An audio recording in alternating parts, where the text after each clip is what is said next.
சரியான அடிக்க முடியல, கதறி அழுத நடிகர் திலகம், ஆறுதல் சொல்லி தூக்கிவிட்ட இயக்குனர். இதை பற்றின முழு விவரங்களையும் தெரிஞ்சுக்க வீடியோ முழுமையா பாருங்க. உங்களுக்கு நடிகர் திலகம் சிவாஜி கணேசன் அவர்களை பிடிக்கும்னா வீடியோவை லைக் பண்ணிட்டு நம்ம சேனலை சப்ஸ்கிரைப் பண்ணிக்கோங்க. வாங்க வீடியோக்குள்ள போலாம். தமிழ் சினிமா துவங்கிய காலத்திலிருந்தே நடிகர்கள் தங்களுக்கு என ஒரு தனி இடத்தை பிடித்து தங்களது ரசிக பெருமக்களை மகிழ்வித்தும் தங்களை வளர்த்து அதன் மூலம் சமூகத்துல பெரிய பிம்பங்களாக காட்டி வரும் நிலை தொடரத்தான் செய்து இன்று எளிதில் சினிமாவில் நுழைந்து விடலாம் அப்படிங்கிற நிலை நிலவி வந்தாலும் முன்னொரு காலத்துல திரைத்துறைக்கு வர மிக பெரிய சோதனைகளை சந்தித்து அவற்றையெல்லாம் கடந்து வெற்றியை ருசி பார்த்தவர்கள் பலர் இருக்காங்க.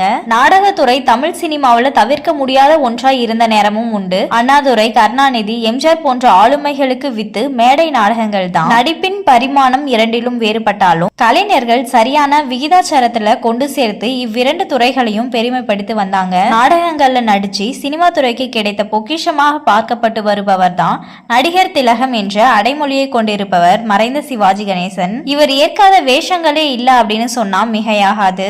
அலைகள் இல்லாத கடலும் உண்டு, நிறம் இல்லாத வானமும் உண்டு அப்படின்னு சொன்னா கூட வராத ஆச்சரியம்.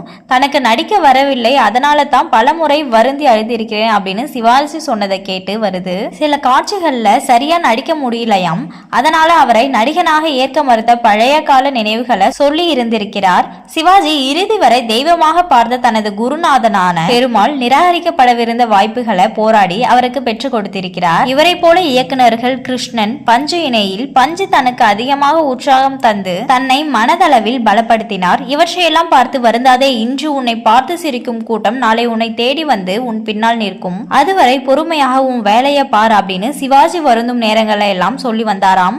அவர் கூறியது பலிக்கவே அவருக்கு செலுத்தும் நன்றி கடனாக எங்கு பார்க்க நேர்ந்தாலும் சாஷ்டங்கமாக காலில் விழுவதை பழக்கமா வைத்திருந்ததாக தன்மையுடன் தனது முந்தைய பேட்டி ஒன்றில் குறிப்பிட்டிருக்கிறார் சிவாஜி கணேசன் அவர்கள். உங்களுக்கு சிவாஜி கணேசன் அவர்கள் நடித்த எந்த படம் பிடிக்கும் அப்படின்றத கமெண்ட் பண்ணுங்க. உங்களுக்கு சிவாஜி கணேசன் அவர்களை பிடிக்கும்னா இந்த வீடியோ லைக் பண்ணிட்டு நம்ம சேனலை சப்ஸ்கிரைப் பண்ணிக்கோங்க. நன்றி. அடுத்த ஒரு இன்ட்ரெஸ்டிங்கான வீடியோல பார்க்கலாம்.